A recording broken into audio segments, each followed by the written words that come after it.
गणपति बप्पा मोरया, अगले बरस तू जल्दी आ। तो यहाँ पर आप सभी को गणेश चतुर्थी की बहुत बहुत बधाई हो। और आज है 27 अगस्त 2025। तो 27 अगस्त के दिन पड़ रही है गणेश चतुर्थी। तो आज से बप्पा सभी के घर आ गए होंगे। जो लोग रखते हैं विधि विधान से वही लोग अपने घर में बप्पा को लाएंगे। बाकी मैंने तो सिंपल सी पूजा की थी। मैंने गणपति जी को जैसे ही डेली में रखे ही हैं हमारे यहाँ गणेश और लक्ष्मी जी, तो मैंने उन्हीं की पूजा की थी और उन्हीं को मैंने लड्डू का भोग लगा दिया था।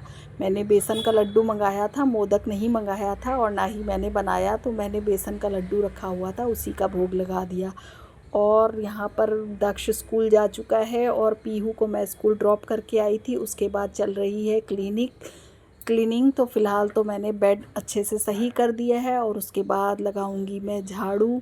तो डेली रूटीन यही रहता है कि क्लीनिंग हो जाने के बाद फिर हम लोगों का होगा ब्रेकफास्ट, क्योंकि आज हस्बैंड की टेस्टिंग भी होनी थी। वैसे तो कभी कभी मैं पीहू को जब ड्रॉप करके आती हूँ तो मैं और मेरे हस्बैंड चाय पी लेते हैं और जो ड्राई नाश्ता होता है जैसे दाल मोठ बिस्किट वगैरह या फिर ब्रेड वगैरह ले लेते हैं। और उसके बाद फिर नाश्ता हमारा एक्चुअली जो सही टाइम है वो हमारा 10 से 10:30 के बीच में बनता है। जैसे हम कुछ हैवी नाश्ता करना चाहते हैं तो वो हमारा 10 से 10:30 के बीच में बनता है। जैसे चीला वगैरह हो गया या और कुछ हमने बनाया, मैक्रोनी वगैरह कुछ भी बनाई, तो वो फिर हमारा इसी टाइम पे बनता है।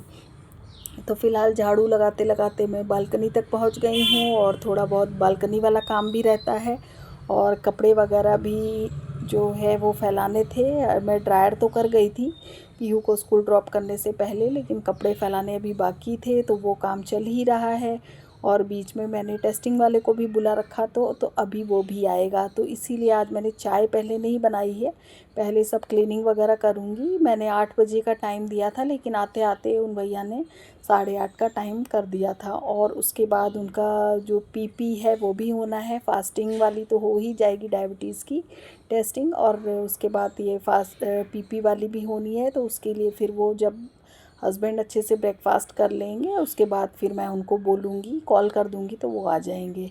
और इसके साथ एक वायरल मार्कर टेस्टिंग होती है वो भी होनी है, क्योंकि ये ऑपरेशन जो है आँखों का है, कैटरैक्ट जिसको मोतियाबिंद कहते हैं उसका ऑपरेशन है। तो फ़िलहाल है करवाना तो दोनों आँखों का है, लेकिन अभी एक आँख का ही करवाऊँगी और जब एक आँख अच्छे से उससे दिखने लग जाएगा उसके बाद ही सोचूंगी कि दूसरी आँख का ऑपरेशन कब कराना है। अगर गाड़ियों की आवाज़ आ रही हो तो प्लीज़ इग्नोर कीजिएगा, क्योंकि मॉर्निंग हो या इवनिंग यहाँ पर हमारी जो मोहल्ला है वो कई गलियाँ जुड़ी हुई हैं तो अक्सर ही यहाँ पर ट्रैफिक का शोर होता रहता है।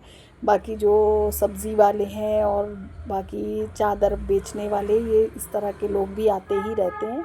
तो सुबह भी शोर होता रहता है, दोपहर में भी नहीं कह सकती कि दोपहर में शांत रहता है, दोपहर में भी शोर होता रहता है। तो फ़िलहाल बाकी सब जगह की क्लीनिंग हो चुकी है, सिर्फ यही एक रूम रह गया था क्योंकि दक्ष शूज़ पहन रहा था तो मैं यही वेट कर रही थी कि वो शूज़ पहन ले, उसके बाद फिर मैं झाड़ू लगाऊं। क्योंकि जूतों से कितना भी करिए, रेनी सीज़न है तो वो डस्ट आती ही है, जबकि मैं ब्रश से अच्छे से झाड़ कर ही जूते रखती हूँ, लेकिन फिर भी डस्ट आती ही है। तो यहाँ पर क्लीनिंग का मेरा सारा काम हो गया है ख़त्म। तो बढ़ते हैं नेक्स्ट स्टेप की ओर। तो टेस्टिंग वाले टेस्टिंग का सैंपल लेके जा चुके हैं, ब्लड सैंपल जो उन्हें लेना था। और फिर यहाँ पर मेरी चाय बन रही है अदरक और इलायची वाली। तो यहाँ पर जब चाय अच्छे से कुक हो गई है, बॉयल आ गया है चाय में, तो मैंने अदरक और इलायची इसमें से क्रश करके ऐड कर दी है। तो मेरी चाय अच्छे से बॉयल हो जाएगी। तो फ़िलहाल अभी हम चाय और ड्राई नाश्ता करेंगे, उसके बाद मैं हस्बैंड के लिए देखिए क्या बनाती हूँ। अभी कोई प्लान नहीं है, या फिर उसके बाद में क्या बनाती हूँ। तो यहाँ पर मेरी चाय अच्छे से बॉयल होके रेडी हो गई है। तो अब मैं चाय छान लूँगी कप में और मैं और मेरे हस्बैंड चाय पियेंगे।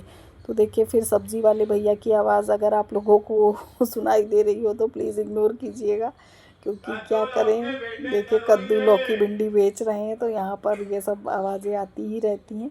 हालांकि काफ़ी फ़ायदा भी होता है कि भाई चलिए आपको घर बैठे सब्ज़ी मिल रही है, हर चीज़ मिल रही है। और ये जो भैया हैं साइकिल से सब्ज़ी बेचते हैं, काफ़ी बढ़िया इनकी फ़्रेश सब्ज़ियाँ रहती हैं। मैं तो अगर मुझे लेना होता है तो मैं इनसे ही लेती हूँ, या फिर मैं ब्लिंकिट से ऑर्डर कर लेती हूँ। और अब तो ये फ्लिपकार्ट है और कई सारी ग्रॉसरी ऐप हैं जिन पे आपको बहुत सारी चीज़ें घर बैठे ही अवेलेबल हो जाती हैं। लेकिन फिर भी मुझे, मैं पर्सनली कहूँ तो मुझे ठेले से सब्ज़ियाँ ख़रीदना बहुत अच्छा लगता है। बस यही हो जाता है कि मैं इंगेज हो जाती हूँ किसी काम में, तो मेरे अलावा और कोई नीचे सब्ज़ी लेने जाने वाला है नहीं।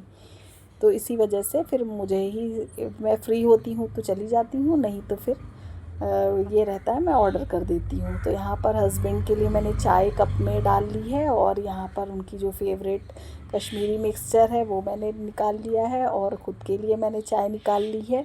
और इसके बाद हो गया हमारा थर्ड स्टेप। तो थर्ड स्टेप में यही मैंने ट्राई किया, मेरे पास बैटर रखा हुआ था इडली डोसा बैटर, तो उसी से मैंने वेजीज़ काफ़ी सारी चॉप कर ली है। तो मैंने गाजर है, बीन्स है, टमाटर है, प्याज है और हरी मिर्च है, इतनी चीज़ें मैंने ऐड की हैं। और ऊपर से मैं थोड़ा सा बटर ऐड कर दूँगी, तो ये बटर से अच्छी सी सॉफ्टनेस इसमें आ जाएगी, और क्रंच तो होता ही है डोसा बैटर में, तो वो क्रंच भी आ जाएगा। तो मैंने फ़िलहाल यहाँ पर थोड़ा थोड़ा सा बटर साइड बाय साइड डाल दिया है। और डालने के बाद मुझे एक आइडिया है, क्योंकि हस्बैंड भी गाजर वगैरह इन सब्ज़ियों को पसंद नहीं करते ज़्यादा, तो मैंने सोचा एक आइडिया करती हूँ। तो मैंने यहाँ पे फ्रिज से मोज़रेला चीज़ निकाली है, जो मैं बच्चों की डोसे या किसी चीज़ में अक्सर ऐड करती हूँ। तो मैंने यहाँ पर यही फार्मूला अपनाया कि हो सकता है इसकी वजह से वेजीज़ खा लें। वैसे मुझे फिर भी लग रहा था कि ये यही बोलेंगे कि तुमने क्या बना दिया है, ये सब्ज़ियाँ क्यों डाल दी उसमें। आलू और पनीर तो वो फिर भी पसंद करते हैं, पर ये सब, ये जो बीन्स और गाजर तो बिल्कुल भी नहीं। प्याज टमाटर तो खा लेते हैं मज़े से, लेकिन फिर यहाँ पर मैंने ये आइडिया ट्राई किया, तो ये आइडिया वाकई में काम कर गया। तो मैंने पूछा कैसा बना, तो बोले हाँ ठीक लग रही थी ये सब्ज़ियाँ। मैंने खा ली, मैंने तो यही, मेरे माइंड में तो यही आ रहा था भी ये बोलेंगे तुमने क्या बना दिया है, लेकिन इन्होंने देखा, खा लिया मज़े से। और ये कंप्लीट मील भी हो गया, क्योंकि अभी सेकंड जो पीपी वाली टेस्टिंग है वो बाकी है। तो फ़िलहाल मैं अच्छे से सब्ज़ियों को कुक होने देती हूँ, और चीज़ भी मेल्ट हो जाएगी तब तक। तो ये श्रेडेड चीज़ में काफ़ी आराम रहता है, क्यूब्स हो तो फिर आपको ग्रेट करनी पड़ती है, और मॉर्निंग में मुझे थोड़ा सा हेक्टिक फ़ील होता है, इसलिए मैं ये ग्रेटेड चीज़ ही मंगाती हूँ, तो ये इजी रहता है। और यहाँ पर देखिए जो मेरा डोसा है वो अच्छे से कुक हो चुका है पीछे की साइड। तो मैं अब इसको यहाँ पर उलट पलट कर अच्छे से सेक लूँगी, और जिससे सब्ज़ियाँ भी कुक हो जाएंगी। सब्ज़ियाँ मैंने चॉपर में बारीक ही चॉप की थी, जो जल्दी से कुक हो जाएंगी। तो और चीज़ भी जब मेल्ट हो जाएगा तो ये अच्छे से, अब जो है डोसा, वो उसमें से वेजीज़ बाहर नहीं निकलेंगी, क्योंकि चीज़ में ये पावर होती है कि वो उसमें जो देखा जाए तो क्रंच भी, क्रंच तो नहीं बोलूँगी, लेकिन एक तरह से खिंचाव जो होता है वो सब्ज़ियों को अपने अंदर समेटे रहता है, तो उससे सब्ज़ियाँ बाहर नहीं निकलेंगी। और ऑर्डिनरी इसके बाद फिर मैंने उत्पम बनाया था, जिसमें सब्ज़ियाँ पलटते ही सब इधर उधर छिटक गई थी, तो वो चीज़ इसमें नहीं हुई। तो ये काफ़ी बढ़िया एक एक्सपीरियंस है मेरा, कि अगर सब्ज़ियाँ बाहर ना निकले तो इसके लिए आप भी थोड़ा सा चीज़ ऐड कर सकते हैं, या फिर आलू मिक्स करके सारी सब्ज़ियाँ डालें, तब भी चीज़ बाहर नहीं निकलेंगी और चीज़ें। तो यहाँ पर हस्बैंड के लिए बढ़िया सा हो गया है रेडी एक ये डोसा, जिसको हम बोलेंगे वेजिटेबल डोसा। तो फ़िलहाल वो चटनी वगैरह ज़्यादा पसंद नहीं करते, ना ही कोकोनट चटनी पसंद करते हैं, ना ही वो ग्रीन चटनी वगैरह ज़्यादा पसंद करते हैं। तो फ़िलहाल उनके लिए तो मैंने यही रखा था। फिर मैंने खुद के लिए एक उत्पम जो है वो मैं यहाँ पर बना रही हूँ।